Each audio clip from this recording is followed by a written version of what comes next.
Hai guys, jadi kita akan challenge random topik dalam 1 menit. Jadi nanti kita akan diberikan topiknya dari Will. Kita akan ada 1 menit buat menjadi topiknya dan 1 menit untuk speech. Tapi, 9.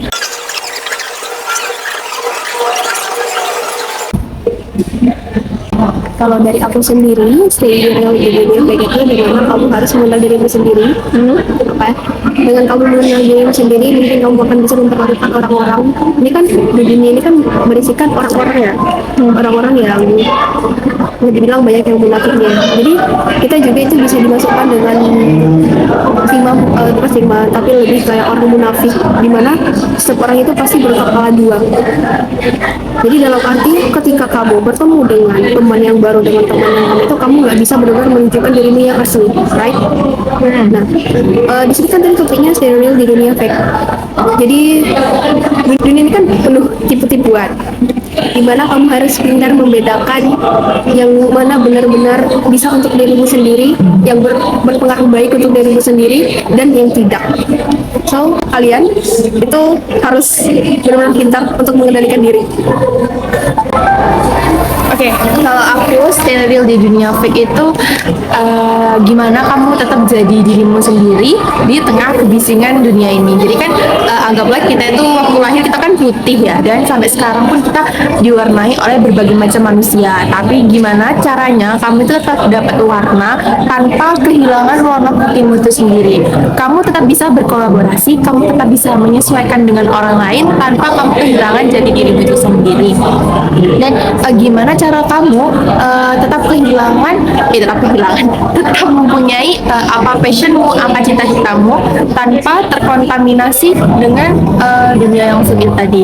Karena dunia fake itu bukan sepenuhnya fake yang artinya palsu gitu ya. Dia itu fake itu lebih ke karena saking beragamnya kita tuh nggak tahu mana yang beneran warna atau inti dari dunia itu. Itu. 1.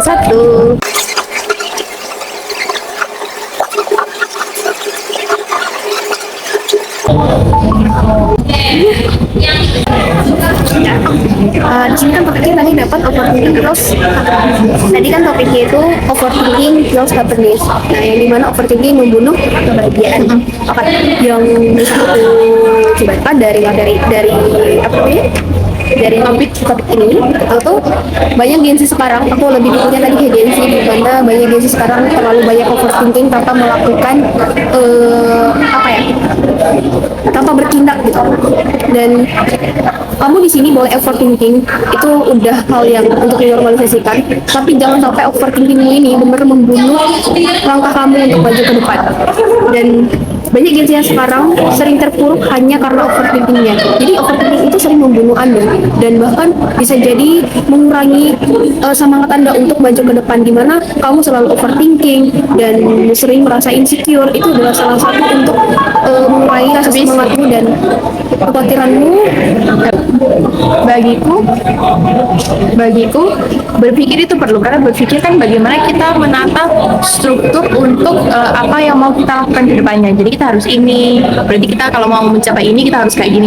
Tapi overthinking atau berpikir yang berlebihan itu bisa jadi dua hal, it will good or it will bad. Kalau misalnya dia itu too much dilakukan dengan sering, itu akan menghancurkan kamu sendiri, karena kita kan nggak bisa ya mengendalikan apa yang mau orang lain pikirkan ke kita. Kita nggak bisa mengendalikan pikiran orang lain. Semakin kita berusaha untuk dia harus suka aku, dia harus impresif kepada aku, semakin aku nggak bisa menjangkau pemikiran dia. Nah, justru itu yang akan membunuh kepasraan kita, harapan kita. Kepasraan dan harapan yaitu tadi yang namanya happiness. Jadi di sini thinking is need, thinking itu dibutuhkan, berpikir itu butuh, tapi over itu bakal membunuh kebahagiaan bahkan dirimu sendiri.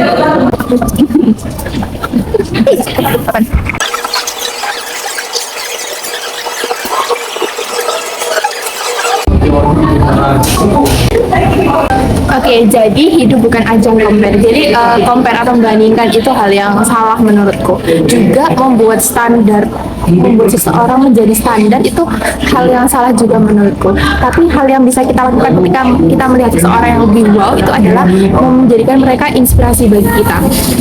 Jadi seperti yang sudah kita bahas sebelumnya, stay real in the fake world atau overthinking will destroy you. Jadi pentingnya untuk menjadi diri sendiri di tengah-tengah semua standar yang manusia kasih. Juga ada yang lebih penting daripada menjadikan inspirasi. Aku lebih baik menjadi aksi yang nyata.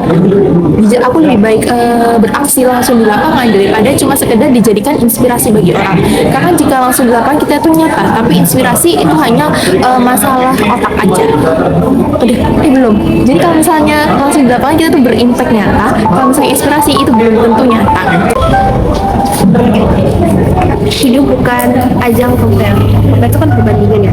Jadi kalau dari aku sendiri tentang topik ini tuh, kita boleh melihat teman yang lebih maju dengan kita itu bisa jadi pacuan buat kita supaya lebih maju, maksudnya supaya lebih berkembang. Tapi banyak manusia sekarang itu ketika mereka melihat temannya lebih maju, skillnya lebih baik dibandingkan dia selalu jadi overthinking akan hal itu.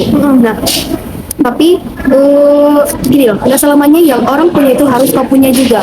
Dimana artinya itu kadang yang orang punya itu belum tentu baik buat kamu, buat diri kamu.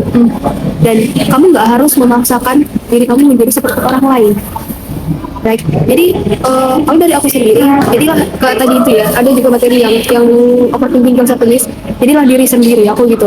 Mending kamu benar-benar mengembangkan skill yang ada di kamu tanpa harus menoleh. Boleh kamu menoleh ke depan atau ke belakang, tapi menjadi acuan hidup kamu.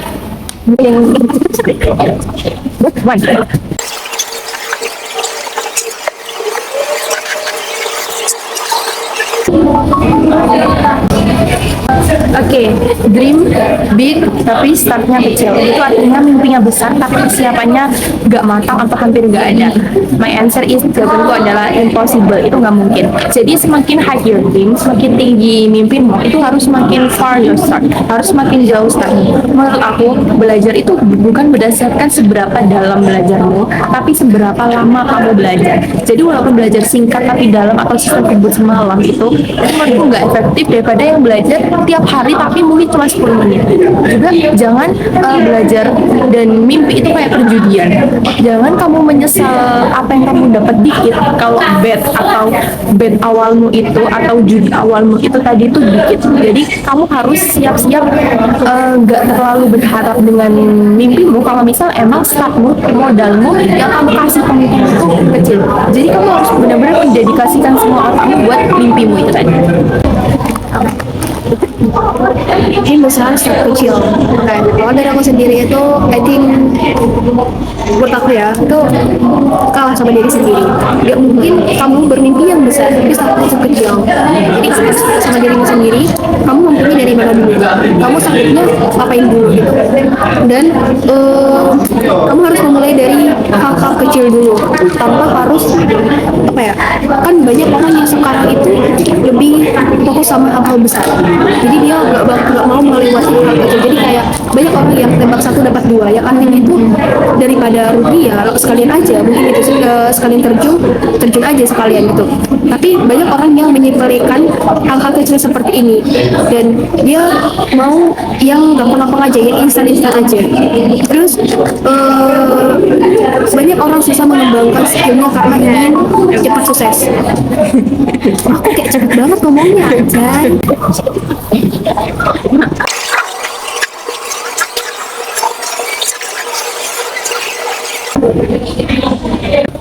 Oke, jadi fake smile di era sosmed, fake smile ini aku gambarkan dengan citra seseorang.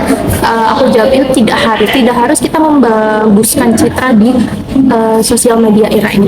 Terkadang citra yang dibangun itu dapat menghancurkan diri kita sendiri atau orang lain. Kalau misal, oh dia itu cantik banget ya, dia itu putih banget.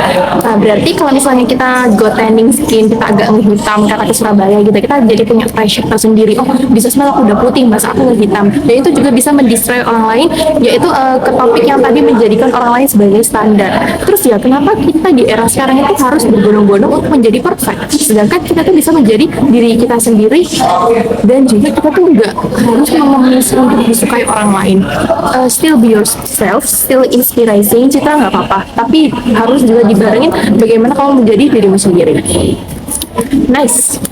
Oke, membahas tentang seksual di sosial media. Tadi aku langsung ke about sosial, aku cekkan itu tentang ada kalanya seseorang itu bagus punya akun Instagram, dimana kita harus mempunyai tempat juga untuk meluapkan emosi kita, bukan cuma emosi tapi benar-benar membuat akun second itu jadi tempat kita men-share apa aktivitas kita. Memang gak harus, tapi ada kalanya juga kita mempunyai privasi masing-masing, jadi makanya ada first akun sama second akun itu.